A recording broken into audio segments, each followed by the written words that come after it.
Hello, Professor Don. Thank you for reviewing this video. This will be the last one. Bittersweet, but let's just jump right into the final exam questions. I was assigned to actually Group 2, but there were no participants, so I took the liberty of doing Group 3's questions. They were assigned to the Chapter 4 listening. So I'll jump right into those questions and get those answers going. The first question that one of my classmates asked was, does technology improve communication skills? Why or why not? Technology does improve communication skills. I'll use the workplace for example.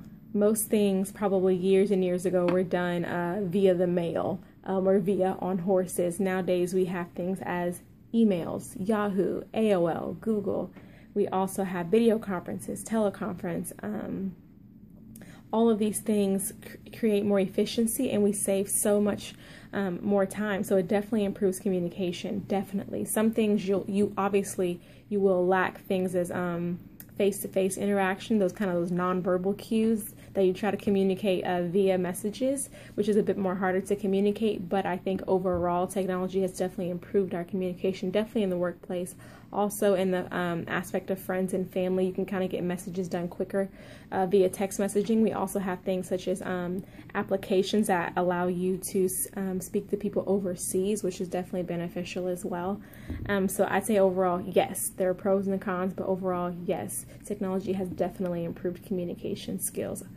The second question is, living in today's society, we give little children access to new technology such as phones, TV, or iPads to keep them busy while we take care of our task. The question is, how does this affect the developing listening skills of the future generation? I think this is not a very, it definitely does not benefit our society, our new generation in a positive way. It definitely affects us in a negative way.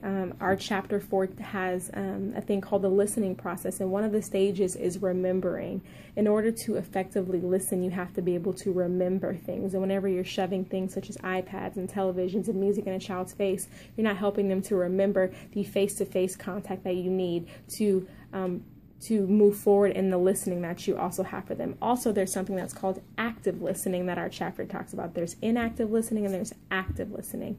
Active listening means you are full on giving someone your full attention and listening to what they said, and then you respond, you reiterate what they've said, and you reiterate what they say in words and also in feelings as well. So it's very important to create that in our generation, and technology is not helping us to create active listeners in children. Children will be so engaged in their technology that they begin to see minimum need for face-to-face interaction. Or if you're telling a kid, look at me when I'm talking to you, if you're shoving an iPad, they feel no need. So you're kind of talking to them and they're kind of just doing their own thing.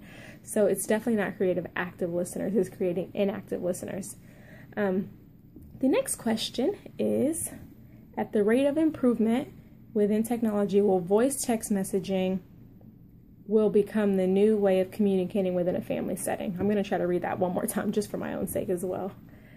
At the rate of improvement within technology, will voice text messaging will become the new way of communicating within a family setting? I'd say no. I don't think voice text messaging is the new way of communicating within a family setting. I think it is one of many ways. I think it's beneficial because sometimes we can't pick up the phone and go away with our fingers, so you can pick up the phone, press the speaker button, and speak directly into it. So I disagree. No, it is not the new way. I think it is just one of many ways to communicate. I don't think it's helping effectively communicate, because it's kind of hard to communicate gestures, body language, eye contact, things of that nature, kind of the nonverbal cues.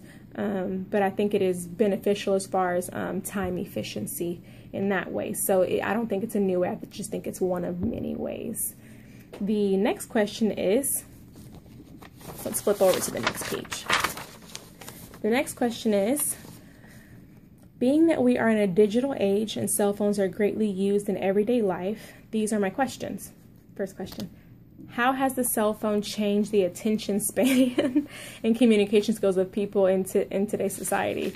We totally talked about this. It is decreasing our attention span.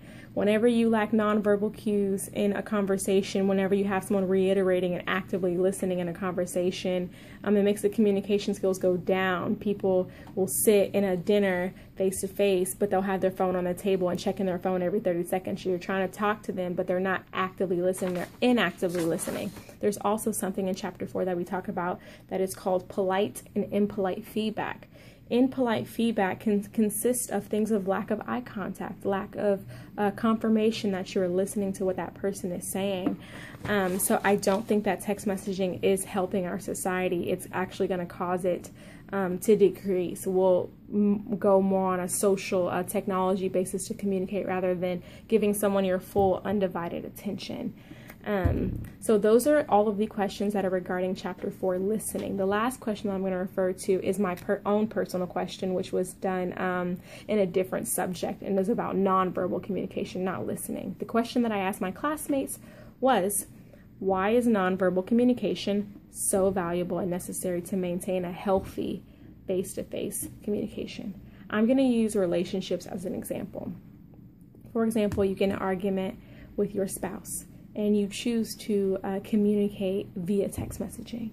When you say things like, I'm mad at you, it can come across very blunt and insensitive and harsh because you cannot discern the emotions and the motives behind what was said. Versus you say that face to face, you have things such as eye contact, such as gestures, such as physical touch, body language. You can read someone where they're sitting down or slouching or standing up straight or lollygagging or using their fingers. Those are things that are very necessary to really discern how the message is being taken by the receiver.